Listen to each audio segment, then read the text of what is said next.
What's up, everyone? Welcome to today's video. Welcome to the Video Game Fight School channel. Thank you very much for tuning in. I was looking at my gear here on Suicide Squad and something hit me. I'm not going to show you any spoilers, by the way. I mean, this is gear and stats. You've seen stuff like this before. And it hit me that for a lot of Batman Arkham fans, this game is actually not going to be for them. Even the ones that wanted to give the game a try, they might be out of their depths unless they're willing to kind of change their frame of mind around a game like this. An audience member of mine asked me and said, hey man, can you do a review on Suicide Squad Kill the Justice League? Now, many of you know I've kind of stayed away from review, review, whatever. I can give impressions, but that's as most as I would want to give.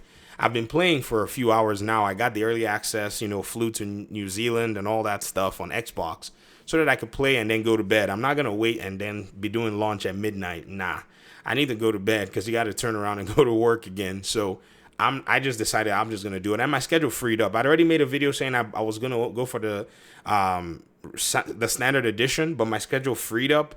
And so the deluxe edition was, the right choice to make for me. Now, another person said, as a gas game, I hope it flops. Well, that's your prerogative. That's your own choice.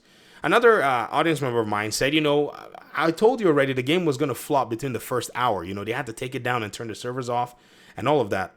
But you also have to understand, ladies and gentlemen, is these kinds of games are probably not for folk like you. If you're saying this stuff to somebody like me who's a Division player, who sits there and calculates numbers for my gear, for my weapons, for my stats, I'm rolling, I'm recalibrating, I'm farming, I'm opening chests so that I can get weapons, and I'm going to vendors all over the place so I can get, maybe better items. I'm trying to find crafting materials.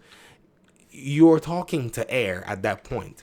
I've played Tom Clancy's The Division since 2016, and I've logged into that game probably frequently as many hours as you. This is my second account, and it is my second account, and I already have way more hours than some people have in Marvel Spider-Man, and Marvel Spider-Man and Spider-Man 2, and I've barely even touched this. My PlayStation account is there. My Xbox, because this game is not cross-save, it's not cross-play. Everything was from scratch. Every account, every character at some point was from scratch, right? And I have my main account as well that I've also grinded this game. So for me, looking at stats like this, right, for a game that I've been playing, looking for new content, and then coming to Suicide Squad Kill the Justice League and seeing this, I'm like, man, I'm down. So your kind of gamer is going to be different, and your play style or the games that you prefer, you may not necessarily care to do this. And so I'd say stay away from a game like this. It is to your own benefit. A lot of folk that are, constantly agitating online, people are kind of just, in a sense, not bothered. That's how it is. Whenever a live service game comes out, there's the whiplash of the reaction. Oh, they wish it was a single player game. This is not the Rocksteady we know. How can Rocksteady do this? And blah, blah, blah, blah, blah. Okay, I'm going to stop arguing with you guys about whether it's a Rocksteady or not. Even though the evidence says that all of you are wrong about, claiming that this is not the Rocksteady, because Stephen Hill left after the game was made. Game was made under him. So, yes, I know you want to believe that it's not another Rocksteady, but you're absolutely inaccurate about it. But there's no need to argue with you. If you say it's not the Rocksteady and you want to believe it, keep saying it. If you say this game probably should have been a Superman game, even though we know there was no Superman game, keep believing it. But this game is a looter shooter. It is for a different kind of player. And here's the truth, guys. I know some people have said, and I've seen these comments, if they had made the game where it was like, it wasn't just you killing the Justice League and all that, it probably would have been better. No, many people will still have had these same concerns. If they had made this game like Payday, where the Suicide Squad are rogues committing crime, and they put you in a GTA style game, doing all this madness and doing all this stuff, many of you will still not play it because Rocksteady made a shooter and didn't make a single player melee game. That is just a fact, because your comments betray you. I wouldn't say betray you, but if you claim otherwise, then your comments will betray you. Because that's exactly what many people who are commenting against the fact that the game is a shooter, that's what many of them actually did want. It is we're seeing it. So at the end of the day, I don't really know what a review would do at this point, because a live service game is not necessarily, in the sense, a looter shooter anyways. Let me not say a live service game, because, that there are different kinds of live service games. They could be a fighter, they could be a soccer game or a sports game of some kind. But a looter shooter is a whole different kind of game. It just happens to be that they said this in the, Arkhamverse.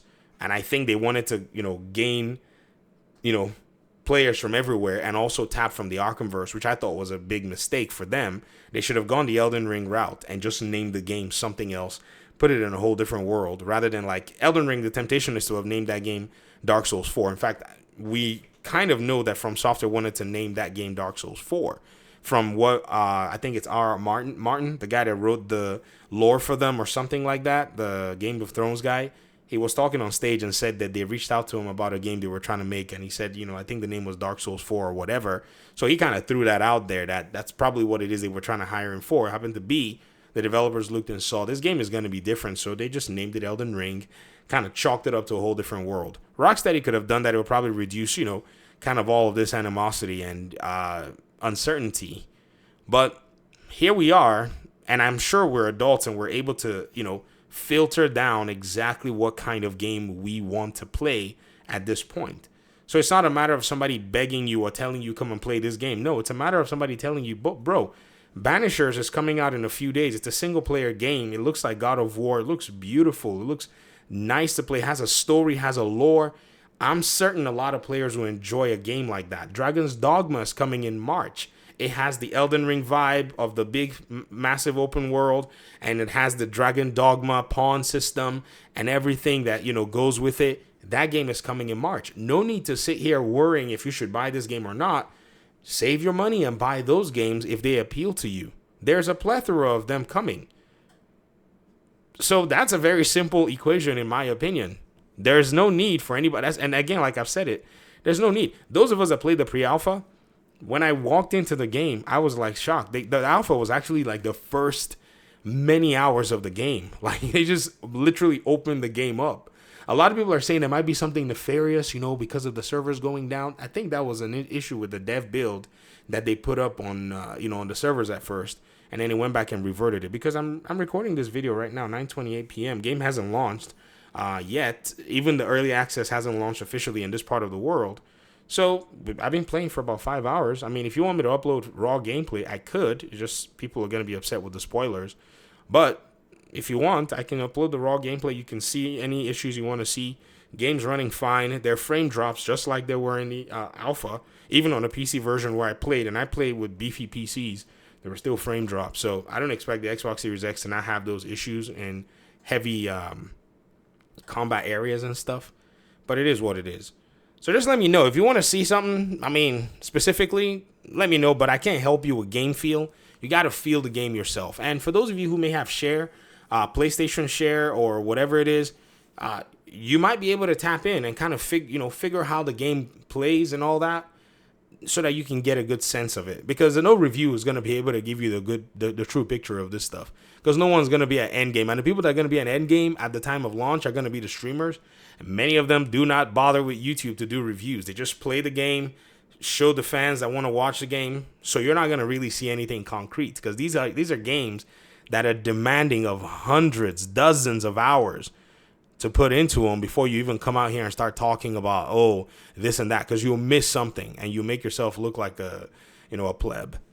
So, as for the nature of a review, not doing one, it's not appropriate in a scenario like this.